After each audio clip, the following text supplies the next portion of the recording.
guys! Welcome to my channel. This is me, BERN. So, kung bago ka sa channel ko, thank you for dropping by. At kung hindi ka na ba nabago, thank you sa pagbalik. And yes, kung hindi ka na bago, mapapansin mo na nasa bahay na talaga ako. Kasi, ayan, ang ingay sa labas. And, ito, medyo siguro ma-familiar ka na sa white wall. And yes, kung hindi ka na bago dito sa channel ko, baka itanong mo, nasan yung break wall, ganyan. So, it means, inilipat ko yung, yung kama, nandun siya sa kabilang side. Kasi nandito kasi yung saksakan. So, inilipat ko na lang yung kama dun sa kabilang side. Doon natakpan niya yung brick wall, okay lang din naman.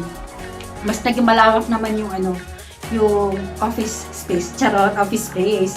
Anyway, before ko ipakita sa inyo kung ano ba yung kinalabasan ng aking pag-room renovate, pakita ko muna sa inyo kung ano ba yung itsura ulit talaga nung room ko before. And before I do that, don't forget muna to give this video a thumbs up and don't forget to click on the subscribe button para wala kang ma-miss sa mga upcoming vlogs and tutorials na rin sa vlogging at saka sa mga freelancing. So ayun, go on, subscribe na, and ito na ang itsura ng room ko before. In 3, 2, 1.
Nakita nyo na ang itsura ng room ko. Medyo naging maayos naman siya compare before, and mas naging parang malaki yung space.